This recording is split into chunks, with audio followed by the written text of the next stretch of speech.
¿A dónde vamos? A Berlín. A Berlín. ¿A qué lugar? ¿A qué año? En 1933, el 10 de mayo. Eso. ¿Y en qué lugar? En la Plaza de la Ópera, en Berlín. Y hace calorcito porque están quemando libros. Mucho papel. Huele a papel. Están quemando libros. Sí. Y el mensaje de este programa es muy claro. Ellos los quemaron, nosotros los leemos. Este es un programa importante, no porque otros lo sean menos o más, sino porque es un programa en que necesitamos de la complicidad de los que nos están oyendo. Porque vamos a contar el gran fenómeno del siglo XX en la quema de libros por parte del nazismo. Y al contarlo, vamos a contar qué libros quemaron. Y al contarlo, vamos a iniciar la contracorriente. Ellos los queman, nosotros los leemos y los publicamos. De tal manera que la batalla contra los intentos dictatoriales, los abusos, la destrucción, la batalla entre civilización o barbarie, está sobre la mesa. En 1933 pasó algo. Andrés. El 10 de mayo, en la Plaza de la Ópera, una enorme plaza muy hermosa de Berlín, se junta hordas de nazis escoltados por las SA. Semanas antes, la Asociación de Estudiantes Universitarios Alemanes hacen una purga en las bibliotecas, recogen todo el material, los libros que van a ir a quemar a las hogueras. Para su desgracia, ese día es un día lluvioso. Porque habían proyectado más de 20 ciudades 26 ciudades donde se quemarían libros, pero les fracasa por la lluvia en 4 o 5. 4 ciudades fracasan. Pero Berlín se vuelve el gran espectáculo, filmado además. O sea, la barbarie no solo opera, sino ilustra. Se filma la quema de libros. Entonces, parafernalia, orquestas de guerra, los estudiantes arrojando a la pira los libros. Hay música. Hay música abundante. Wagneriana, sospecho, porque era lo que les gustaba. A mí también, pero no es culpa de Wagner, es culpa de estos salvajes. Y empieza la quema. Van a ser quemados en Alemania miles, decenas de miles, cientos de miles de libros. ¿Por qué? ¿Quiénes quemaron? ¿A quiénes quemaron? ¿Cuál fue el criterio para esta quema?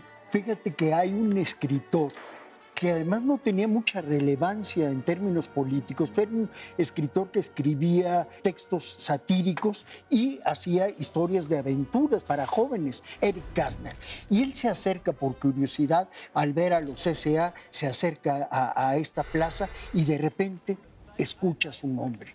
Y era Joseph Goebbels dando su discurso en el que decía algo que ilustra muy bien qué es lo que estaba pasando. Dice, contra la decadencia y el deterioro moral, por la disciplina y la moralidad de la familia y en el Estado, entrego a las llamas los escritos de Heinrich Mann, de Ernst Glöser y de Erich Kästner. Y Erich Kästner escucha su nombre cuando está curioseando en la Plaza de la Ópera. Los hermanos Mann, agárrate, las glorias literarias nacionales alemanas. Pero no solo, están quemando al poeta. Sí, Heinrich Heine, el ídolo de la poesía alemana. 100 años antes había escrito la frase que está ahora en esa plaza de Berlín, que dice, donde se empieza a quemar libros, se termina quemando gente. Y esto lo escribía por los autos de fe en España, pero finalmente resultó una realidad en la Alemania premonitoria, nazi. Terriblemente premonitoria. Entonces, los hermanos Mann, de veras, su literatura era, desde el punto de vista nazi, políticamente peligrosa, etc. Bueno, había una literatura de novela histórica, progresista, pero nada del otro mundo. Pero eran judíos. ¿Sí? Y había que quemarlos. Hay que quemar a Bertolt Brecht, desde luego, sí. No podía faltar. El ideólogo de la izquierda literaria alemana va a irse a la hoguera. Decía Brecht, no os dejéis seducir, no hay retorno alguno, el día está a la puerta, hay viento nocturno, no vendrá otro mañana, no os dejéis engañar con que la vida es poco, Y eso es lo que dice Brecht cuando frente a están las quemando. quemas. Ya Brecht había logrado salir de Alemania, se salva, pero queman de una manera verdaderamente Indiscriminada. brutal, indiscriminada o criminalizada. Queman a Ash, el cuentista judío, bueno, porque la fobia antijudía, Sholem Ash lo queman. Vale, se comprende en el delirio quematorio, pero a Max Brod, que quemen a Max Brod, el hombre que salvó los manuscritos de Kafka, el checo. a Jack London. Que quemen a Jack London, bueno, pues es obvio, London es un escritor progresista y antifascista. Estadounidense, a Ernest Hemingway. Queman a Hemingway porque Hemingway tiene un doble pecado. Hemingway es no solo el norteamericano, sino además se escribió Al otro lado del río y Entre los árboles, que es una de las grandes novelas contra la guerra. Y el antibelicismo en una euforia probélica en el nazismo, pues es pecado. Queman a la baronesa de Sodner, queman a Dios a las armas. Upton Sinclair. Queman a Upton Sinclair, el autor de Petróleo, el autor de Carbón, el novelista social. Einstein. Queman los escritos de Einstein, queman a Freud, Queman a Freud. obviamente. Y del otro lado, incomprensible, queman a Vicky Baum. Ella Baum. ya estaba en Estados Unidos, que son libros, pues, Insulsos. sí, novela, Es pero judía. es de origen judío. Sí, que quemen a Dion Dos Passos se entiende, porque su literatura es la literatura más progresista de los años 30. Y que quemen, que quemen los dibujos y los grabados. No, sacan Klimt. a Klimt, a Picasso, a Van Gogh de las pinacotecas alemanas. O sea, no solo los decadentes impresionistas se van fuera de los museos. Se prohíbe la música de compositores judíos como Mendelssohn. Y es como el banderazo de salida de la represión, Paco.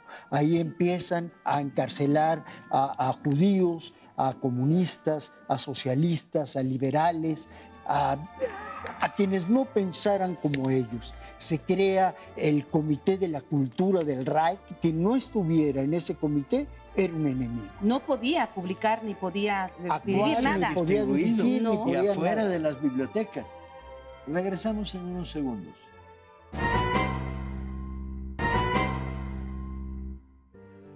Se dice que el primer libro quemado, arrojado a la hoguera, fue a Enric María Remarque, Sin novedad en el Sin país. novedad en el frente. ¿Por qué ese odio particular con un libro? Porque era la encarnación de la literatura contra la guerra y el nazismo estaba en plena euforia belicista y por lo tanto el no triunfalismo al revisar la guerra se volvía el pecado capital.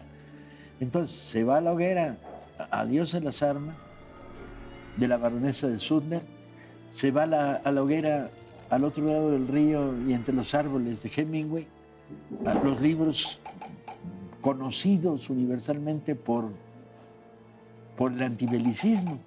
Curiosamente, y esto es una anécdota bien interesante, el primer libro que se edita en Berlín al caer el nazismo es Enric María Remarque, Sin novedad en el frente. Y se entiende por qué queman a Brecht, a Marx, a Marx, a Lenin, a Rosa Luxemburgo, a Kautsky. Marx, como tú decías, doblemente, por judío y por marxista. Y por marxista. Y se entiende que quemen a Gorky y a la literatura rusa. Ahora, entender de veras qué favor le estamos haciendo al revisar las formas de la barbarie. Las formas de la barbarie no son comprensibles, no están en el terreno de la razón, están en el terreno de la barbarie. Y en esa medida, la sangría en las bibliotecas, en las librerías de los autores alemanes, pero también de los autores checos que escriben en alemán. de los autores estadounidenses. De los norteamericanos de origen judío, de los norteamericanos progresistas, ahí se vaya London, Incluso desde luego. los que, como Helen Keller, que era sorda y ciega, y que escribe un libro que es la historia de su vida, y es la historia del triunfo de la voluntad sobre las limitaciones. Pero eso es lo que odiaban, la raza aria, que era perfecta. Y odiaban de que una mujer ciega y sorda hiciera la exaltación de sus limitaciones para triunfar sobre ellas, y va a la hoguera Helen Es Keller. curioso porque prefigura una de las líneas centrales del nazismo alemán. La eugenesia. La eugenesia, el asesinato. A la gente discapacitada, que la experimentaban con ellos y los asesinaban. Y homosexuales y con problemas que hoy podemos conocer en la psiquiatría, o sea, todo aquello que fuera diferente, que se saltara de lo que ellos creían perfecto a la hoguera. Y lo que puede ser muy interesante es cómo muchos de estos autores ya no estaban en Alemania. Sí, Brecht se había logrado escapar. Y enriquecieron a la cultura estadounidense y a la cultura mexicana inclusive. Sí, es muy curioso que es una parte de lo mejor del exilio narrativo alemán emigra a México.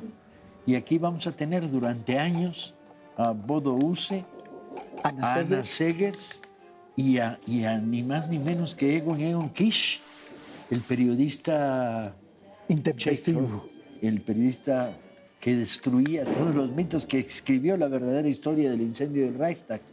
Otros van a dar la guerra de España y luego terminan en el exilio mexicano.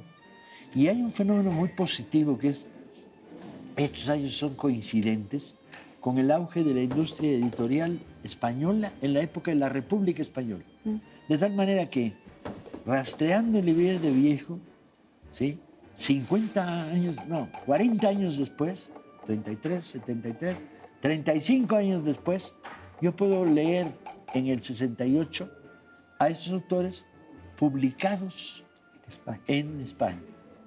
Puedo leer las memorias de Max Welz, puedo leer a Ana Segers, puedo leer en librerías de viejo en la Ciudad de México a estos autores que vivieron en México, que son el mayor talento narrativo que se había creado en esos años en Alemania. Es un fenómeno, civilización contra barbarie, no se les quite de la cabeza, civilización contra barbarie. Civilización es democracia de lectura, permisibilidad, nada humano me es ajeno, leamos y no quememos, no destruyamos. Fíjate que cuando Helen Keller se entera de que quemaron su libro, le escribe una carta a los nazis y dice: se vuelven a equivocar una y otra vez. Las ideas no se queman, no se encierran, no se apagan. Las ideas vuelan libres y eso ustedes no lo pueden. Freud ya en esos momentos ya logró emigrar y está en Londres trabajando y produciendo y publicando.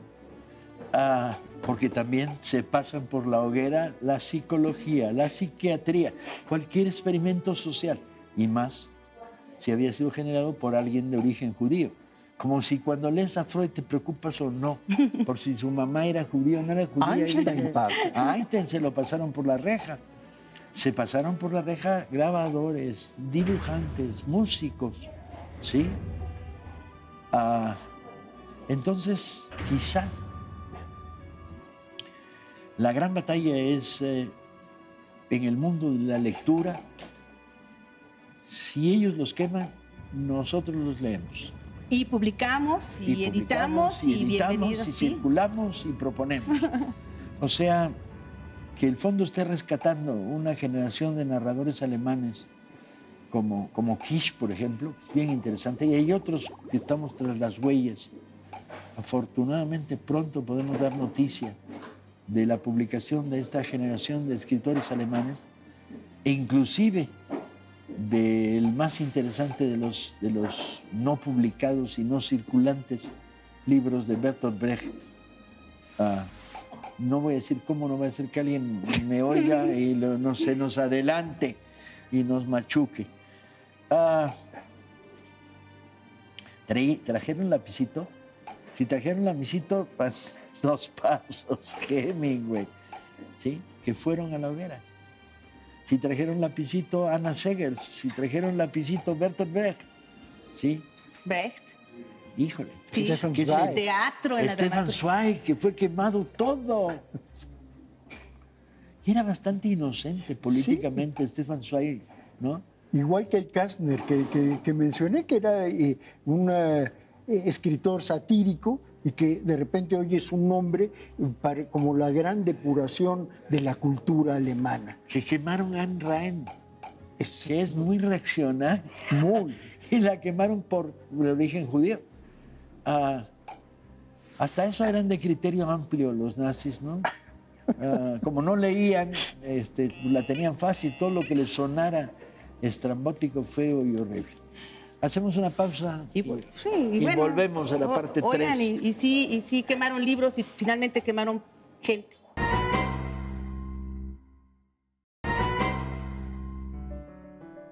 Años cercanos, una de mis obsesiones era descubrir a quienes habían quemado que yo no había leído. Y encontré que en esos mismos años, en España, con la República, empieza a publicarse en editoriales algunos de estos autores. Y puedo leer Los Culies del Kaiser, puedo leer a los autores alemanes que ardieron en la pila, puedo leer a Anna Segers, gracias a estas ediciones de los años 30 en España. La plaza hoy es un monumento.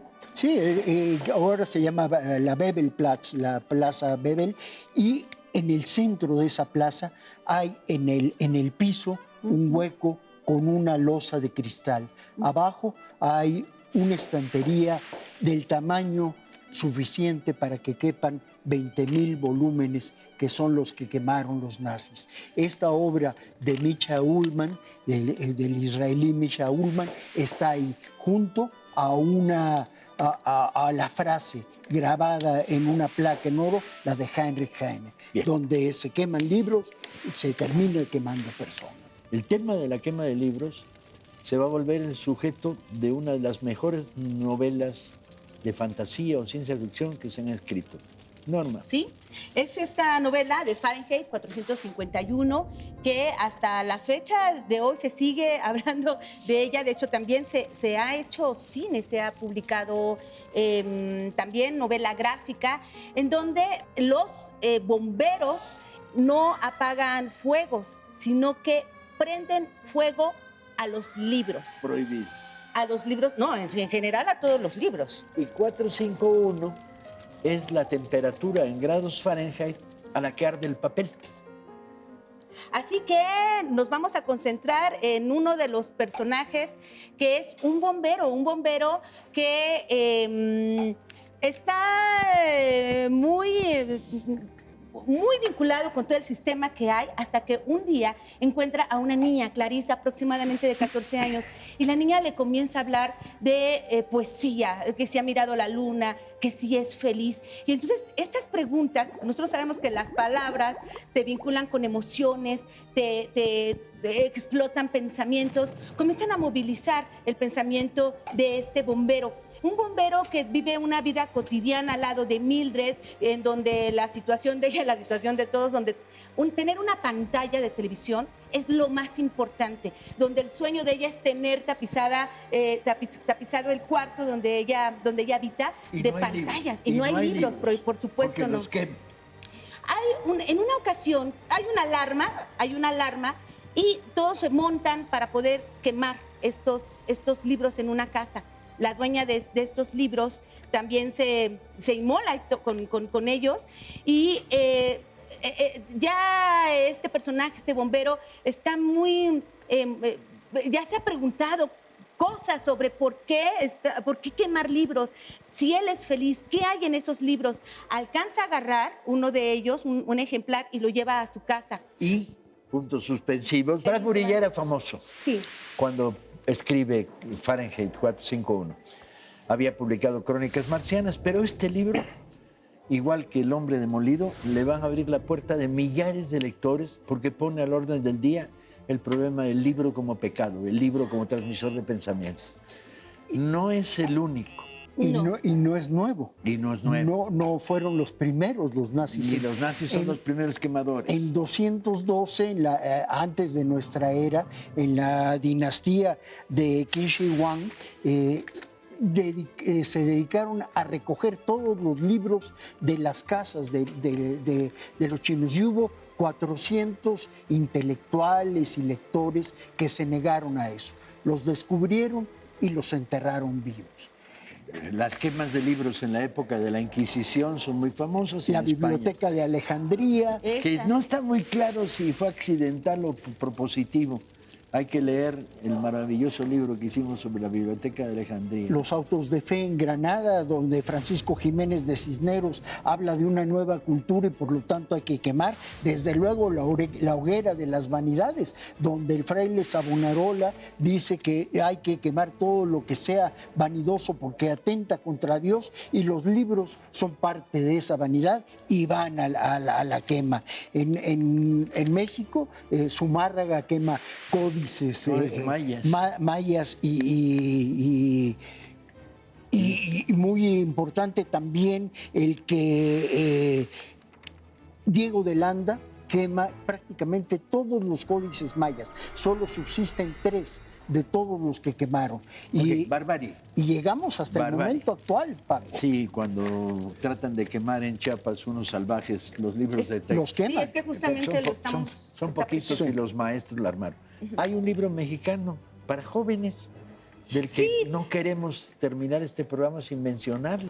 Este libro de Sara de Córdoba, por supuesto, es una joven que hebrea, que por ser mujer no puede heredar pues el conocimiento. Sin embargo, su padre, que es un hombre sabio, planea junto con su esposa investirla de hombre para poder adquirir ella la lengua, el hebreo, el griego. Pero bueno, están en un lugar, en la Córdoba, donde conviven hebreos, musulmanes y cristianos. Pero llega un grupo a invadir, y la gente se tiene que ir, pero la gente no puede llevarse los libros, solamente se lleva apenas algunas cosas, pertenencias, pero cuando saben que en ese lugar se están quemando libros, se están quemando todas aquellas cosas que hacen referencia a su cultura, a su lengua, es un gran dolor. Puntos suspensivos.